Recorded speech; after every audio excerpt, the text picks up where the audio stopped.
Hello Pisces, Sun, Moon, Rising, and Venus signs. Kamusta kayo? Sana po'y nasa mabuti kayong kalagayan. Welcome back po sa Star Tarot. Kung bago kayo dito, welcome din kayo. Thank you sa inyong support. I truly appreciate it. God bless you all.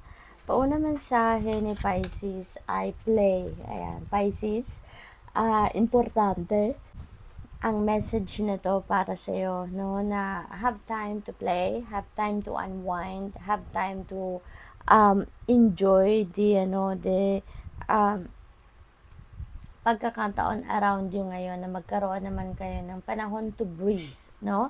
Kasi possible na ang karamihan sa inyo dito ay matagal nang hindi man lang nakakapagpahinga.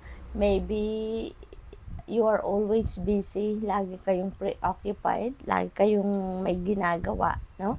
Kaya inibitahan kayo ngayon na it's about time not to play. It's about time na mag-unwind naman kayo. Okay? Kailangan natin ng balanse, Pisces. Lahat dapat ng bagay sa buhay natin ay merong oras tayo, no?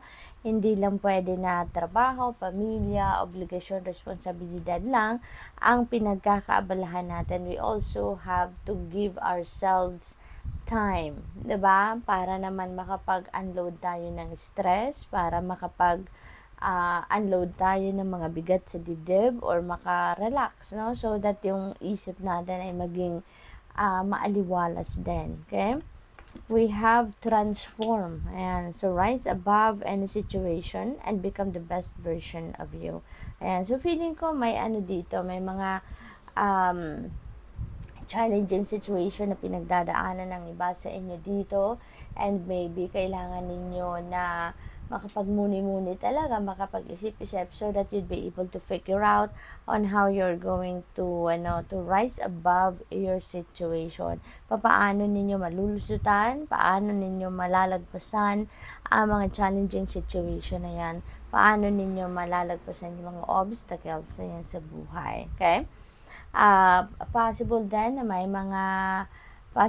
meron ditong mga personal transformation na magaganap, no, for some of you.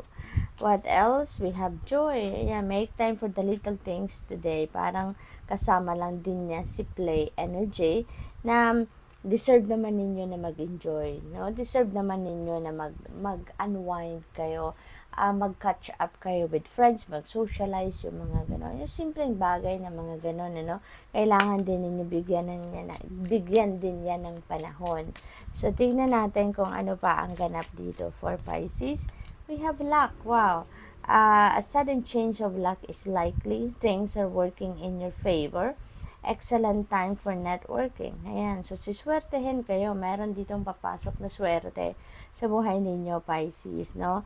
Things are going to fall into its right place na para sa inyo at mukhang things are going to be in your favor sa ngayon. So, napakagandang pagbabago ng ng swerte ninyo, no? We have personal riches. All small successes are likely now and bigger. And once are on the way, finances could improve dramatically but avoid get rich schemes. Ayan. So, marami na kayong tagumpay, no? Maliliit na tagumpay, unti-unti, nakakamit nyo na yan. Pero may promise pa dito na mayroong malalaki pa, bigger ones are on the way. So, meron pa mga bonggang-bonggang tagumpay dito na nadadating sa buhay ninyo, Pisces, no? So, parang siguro hindi pa ninyo napapansin yung mga small successes ninyo sa ngayon. Kaya parang sinasabi dito sa inyo na meron na kayong nakukuha na small successes, and rest assured, no, na meron pa mga bonggang-bonggang tagumpay na makakamit kayo. Meron pang mga parating, no? At kaya naman siguro yung finances ninyo, sabi dito, could improve dramatically. Kasi siguro yung mga bonggang-bonggang successes na to could be financial success, no? Could be promotion yan sa trabaho, mga lucrative offers, no, sa inyo, siguro mga ganun ang ganap dyan. Travel, long distance communication will open up your life, exciting experiences for singles and career advancement for others. So, napakaganda talaga, no? So, maaaring meron ditong pagbabago pagdating sa inyong karera, pagdating sa inyong negosyo kung meron kayong negosyo. At maaaring yung mga pagbabagong ito yung maghahatid sa inyo ng prosperity and abundance, financial freedom, financial comfort, and so on, no? At maaari din ang iba sa inyo dito is going to um, have an opportunity coming from sa ibang bansa, sa malayong lugar, maaaring gano'n ang ganap, no? So, tignan natin kung ano pa ang sitwasyon ni Pisces. Maaari din na kayo ay magta-travel overseas, no? Maaring ganun din ang ganap. We have angel number 1818. Ayan. So, tingnan ninyo. So, meron talagang parating na mga tagumpay sa inyo. There are achievements, there are successes na makukuha talaga kayo. So, a prosperity, look at that, diba? So, napakaganda, Pisces, ng parating sa inyo. Swerte, luck, meron tayong luck. So, maraming swerte ang padating. So, napakaganda.